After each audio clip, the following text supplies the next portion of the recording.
నితిన్ గారు, నితిన్ గారు ఇక్కడ, నితిన్ గారు బేసికలీ అయ్యో నితిన్ గారిని అడగలేదండి, రాజుగారు వద్దన్నారు కదా ఇందాక. అయితే ఎప్పుడు నితిన్ అన్న ఆయన సైలెంట్గా ఉంటాడు, బయట కావచ్చు మ్యాక్సిమం నార్మల్గా. బట్ మూవీ దగ్గరికి వచ్చేటప్పటికి హింసను ప్రోత్సహిస్తున్నట్లు అనిపిస్తుంది. గాంధీ గారు చెప్పిన ప్రకారం చూసినా ఒకలా ఉంది. ప్రేమగా చెప్తే వినరు, ఇది వైలెన్స్గా చెప్తేనే వింటారు అని చెప్పి. సో నాదొక క్వశ్చన్, ఒక నిమిషం. నువ్వు బయట ఉన్నట్టే ఇంట్లో ఉంటావా? నీ పిల్లల దగ్గర అక్కడ ఇంటి ఇట్లాగే ఉంటావా? ఉండవుగా.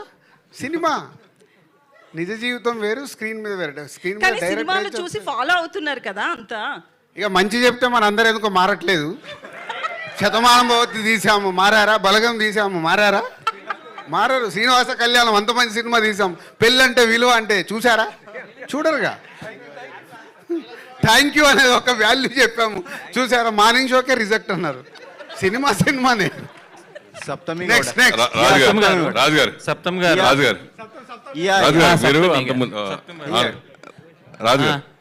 సూపర్ స్టార్ కృష్ణ గారి దగ్గర నుంచి హీరోలు రిమ్యునరేషన్ లేకుండా చేసినవి ఉన్నాయి, రిమ్యునరేషన్ తిరిగి చేసినవి ఉన్నాయి. అది ఎప్పటి నుంచో ఉంది ఇండస్ట్రీలో, ఇవాళ కొత్తగా కాదు, కానీ అది జరుగుతూ ఉంది. అలాగే డైరెక్టర్కి ప్రొడ్యూసర్కి అండర్స్టాండింగ్తో అసలు వితౌట్ రిమ్యునరేషన్తో సినిమాలు కూడా చేసినవి ఉన్నాయి. సో ఆ ట్రెండ్కి ఇప్పటికి వచ్చి ఎందుకు ఇప్పుడు హీరోలు అలా కనిపించారు? నేను చెప్పింది అది కాదు. ఈ సినిమాకి వాళ్ళిద్దరు రెమ్యునరేషన్ ఫైనల్ అయ్యి సినిమా అంత అయిపోయిన తర్వాత, అయిపోయే ముందు ఇద్దరు నాకు ఆఫర్ ఇచ్చారు చూడు, దాని గురించి చెప్పా. ఇద్దరు రెమ్యునరేషన్ సినిమా ముందే లాక్ అయిపోయినాయి.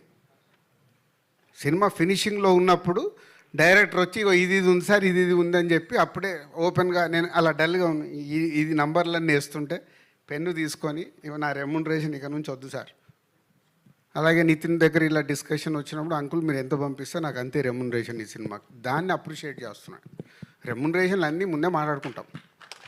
తర్వాత మెయిన్ ఏంటంటే ఇప్పుడు వ్యూస్ గురించి మాట్లాడుతున్నారు. నిజంగా సాంగ్స్ ఆడియో కంపెనీలు కొనేది ఆ వ్యూస్ ఈ 10 మిలియన్స్ 50 బిలియన్లు ఇలా ఎంతో మనం చూసాం.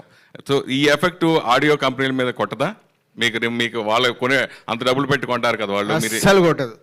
ఒరిజినల్గా స్టార్ట్ అవ్వండి, ఒరిజినలే నడుస్తుంది. వాళ్ళకు తెలుసు, అది వాళ్ళకి తెలియదా? తెలుసు, కానీ వాళ్ళకి తెలియదు అనుకుంటున్నావా? తెలుసు మరి అయిపోయింది కదా. అందరికి లోపల ఉన్న అందరికి ఓపెన్ సీక్రెట్ అది. ఒక నిమిషం, సప్తం నేను అడుగుతారంటే అడగనివ్వండి. సప్తం గారు, after how is your experience making your debut in Telugu? No, how is the experience? The lipi is same, I think the meaning is different, I think Kannada and Telugu. It was a very nice experience. I mean, I've irritated Karthik from the direction department a lot. I've asked him to send voice notes for every word, for every line, so that it's easy for me to practice all my lines before I go for shoot. Because I have this tendency, if I don't learn my lines, because the language is also a little different. And even though it's Telugu, the slang of the character is different. So for me, that was a little difficult. So I had to learn my lines before the shoot, and I've irritated Karthik a lot for that.